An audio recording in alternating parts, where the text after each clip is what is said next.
use it for a purpose for which it was not originally selected for. So basically it's an issue of you have some sort of biological entity. We could use an example, you've seen it on the video now with the Dover case of the flagellum. And we also see the type 3 secretory system. So if you've watched the video, you've seen some discussion of these things. These are entities biologically that appear to have homology. They appear to be constructed of similar protein components. They're both multi-component systems. The genes encoding them appear to have sequence homology, so they seem to be coded for by genes that have similarity to each other. The hypothesis is that these different entities are the descendants of one ancestral entity that had some function. Could have potentially been the flagellum that was then exapted to become the type 3 secretory system, or potentially it could have been that something like the type 3 secretory system was exapted to become the flagellum. The idea is kind of a jury-rigged kind of thing in biology. Biology or evolution can only deal with what it has at a given time, but if there is any slight advantage conferred by a variant in terms of acquiring a new function, the hypothesis is that these types of entities can get, the function of these entities can change through this process called exaptation. The evidence for that, again, is the underlying similarities and homologies of the genes involved. That's the hypothesis anyway, and there's good empirical support for that. But, as we'll see in a second as we talk about this a little bit more in detail, the issue is that, say in the fossil record, it's possible to go back in time and actually look for entities in terms of their skeletal structure, how they've been fossilized. When it comes to protein complexes like this, that becomes more difficult because protein complexes in genes don't fossilize. So you're left with making inferences based on what you can find that's present now, and it becomes a little bit more difficult. All right, I'm getting ahead of myself. Okay. So, things are intelligently designed, they have irreducible complexity, they can't be exapted. Who are the proponents of this view? Well, the main proponents are fellows associated with what is called the Discovery Institute, which is just across the border in Seattle. Philip Johnson, Michael Behe, we've just been talking about, a mathematician named William Dembski, a biochemist or molecular biologist, I believe, Jonathan Wells, among others. So these are the individuals that push this view. What's interesting about intelligent design is it's what's called, it refers to itself as a big tent. And what it means by that is it attempts to provide a home for all scholars who wish to doubt evolutionary theory. Another way to put that is they don't mind if you're a young Earth creationist, an old Earth creationist, or not even a theist at all. If you have issue with evolutionary theory, they would like to provide a home for you. Okay, so what do they hold as their sort of key beliefs?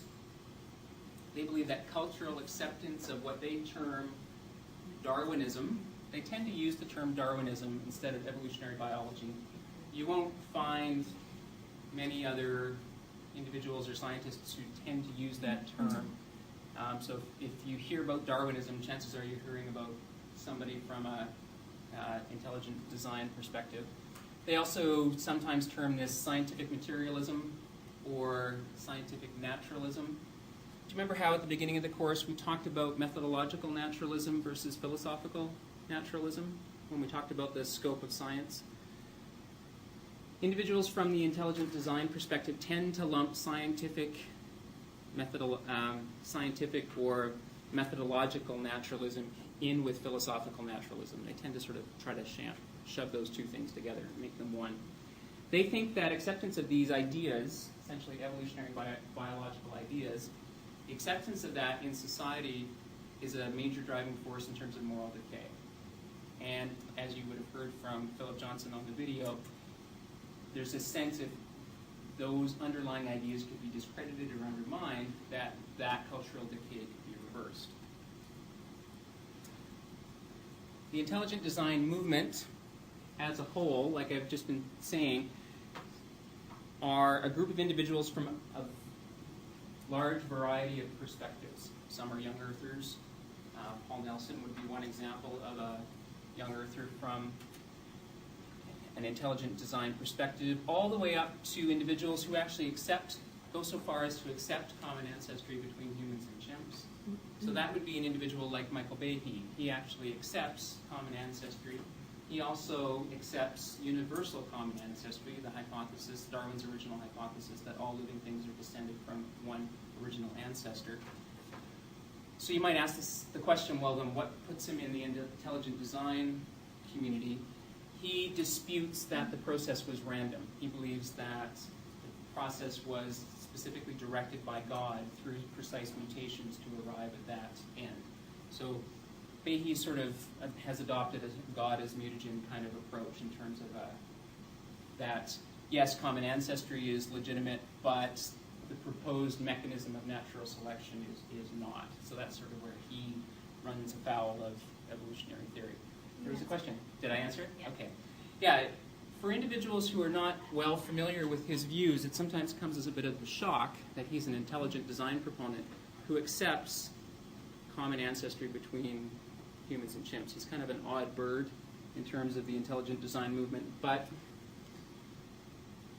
it underscores the point how this is a very broad, big tent in terms all the way from a young Earth creationist perspective to someone who, for some from the outside, would perceive him as a theistic evolutionist of a sort. Okay. In terms of a practical distinction between what makes you a TE and what makes you a almost TE, intelligent design proponent, really comes down to what you do in terms of the culture war. What side are you fighting on, as it were? Okay. So what do you reject if you are an intelligent design advocate? Well, here it's a little bit more ambiguous because of this big tent approach. There's quite a bit of variation within the movement as to what is accepted and what is rejected. Certainly, biology, the theory of evolution, is one thing that is commonly rejected. If you're an intelligent design advocate, you have at least some issue with the tenets of evolutionary theory. But in terms of age of the Earth, geology, cosmology, and astronomy, well, that's a bit of a mixed bag. If you're a young Earth creationist who also happens to be a design advocate, well, then you're going to have issue with some of those as well. So it's a bit of a mixed group. Okay.